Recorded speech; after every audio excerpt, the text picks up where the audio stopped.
Apple's new iPhone 6s is the phone that can't come as much of a surprise to many. Every odd-numbered year has yielded an S variant of the previous year's phone, offering a few upgrades to the handset but largely keeping the same design and chassis. Well, Apple's been decidedly kind and kept to the same pattern again. The iPhone 6s is almost identical to 2014's iPhone 6, to the point that we could barely tell the difference between the two in the hand, with a little extra thickness and weight to give you the clue that you're holding a next-gen phone in your hand. But while the outside is identical, the stuff that cooks crammed inside is supposed to be a big change, hence Apple's decision to give this phone the tagline, "The only thing that's changed is everything."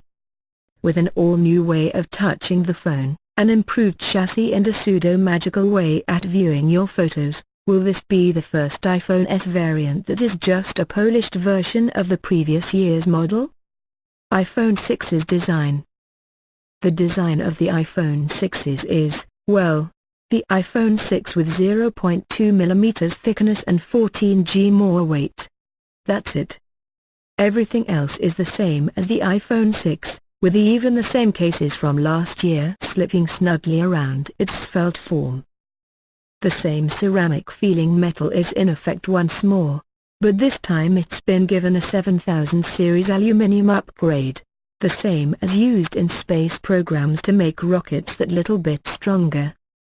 If it wasn't for the hoopla around Bendgate last year, you'd say that this was an utterly unnecessary upgrade. After all, you'd hope that Apple wouldn't have made a phone that bent in the first place, so needing to strengthen it should be necessary.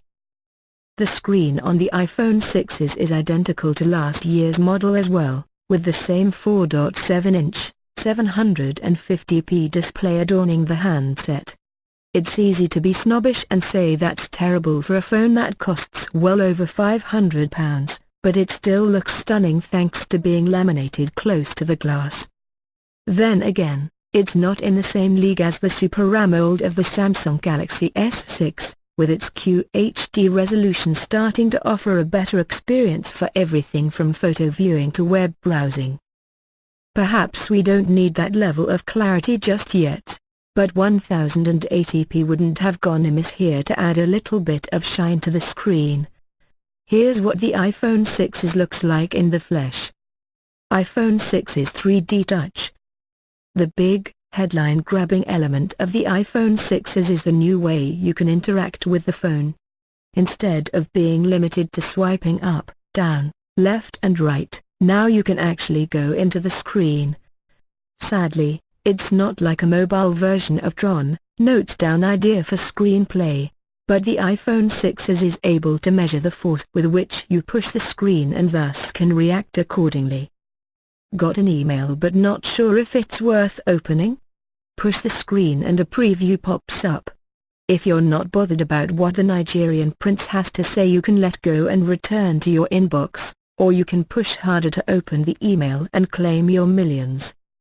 Or perhaps you get link in a message from your mum and you don't know what it is. A swift poke will show you in preview that it's a clothing sale at that shop you used to like when you were 5 years old, and you can dismiss it with no more thought. Content that you've not wasted time jumping in and out of the messaging app. 3D Touch is littered throughout the iPhone 6s, and it's almost a game to work out where Apple has enabled it. You can see movie previews, check out pictures you've just taken or manipulate the cursor on the screen with ease. It's a neat system and easily the highlight of this new phone, and when developers get their hands on it, it's going to be a real winner when you're able to do even more crazy candy crushing. It /s a potential feature, rather than one that's fully formed right now, but it's something that you'll really be into after spending a couple of days with it.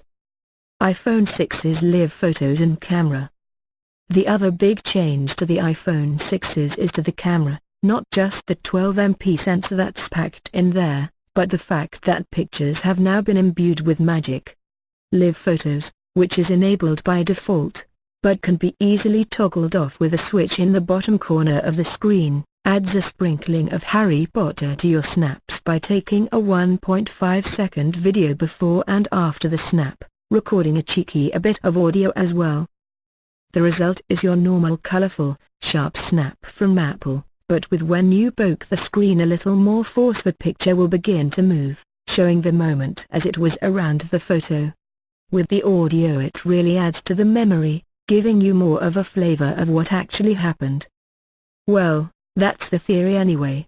If the camera is braced well and taking the picture in strong light it works really well, capturing the moment and adding to what was there before. But in our testing this didn't happen very often. Generally the result was rather choppy, and if the light levels were lower, the live photo was rather jumpy. The overall quality of the actual snap was never bad though. Like the iPhone 6, the 12MP sensor leads to some brilliant pictures. The focusing is strong, the lighting and color levels excellent, and the overall composition is good thanks to the intelligent scene leveling from the phone's engine. We couldn't see much of a difference from the iPhone 6 in terms of overall picture quality, but then again that sensor didn't let us down either. The overall sharpness was marginally better, but the low-light performance was pretty much identical. The front-facing FaceTime HD camera is probably the biggest upgrade within the phone, in terms of raw output. Up from 1.2 MP to 5 MP, the new sensor takes some great self-portraits, with clarity and definition all over the place. Live photos are included here too, and even a flash. It's not a dedicated LED sensor, but the iPhone 6 is working out the color balance of the scene it's presented with and firing the screen to an insane brightness for a fraction of a second to simulate a flash. The result is pretty good. The scene is definitely lit, although not all of the face is bathed in light if it's particularly dark. Get the right lighting mix though and the flash really helps. A pub atmosphere is perfect. Check out our video of how live photos look on the iPhone 6s. iPhone 6's battery. The battery life of Apple's phones has never been that good, but at least the iPhone 6 managed to bring things up to the level of other Android phones. However, it still wasn't long enough to last the whole day, and the iPhone 6's Plus actually seems to have managed to go a little bit backwards. That's partly down to the smaller battery pack that's been shoved in there, to accommodate for the extra circuitry of the 3D Touch. As such, even with the more efficient A9 chip and the upgraded iOS 9 platform, the iPhone 6 and 6s last for roughly the same amount of time. At least the new version of iOS brings an enhanced battery-saving mode, cunningly called low-power mode, which will turn off Siri listening to you all the time and background activity, but it's not enough to make this an industry-leading battery by any stretch of the imagination.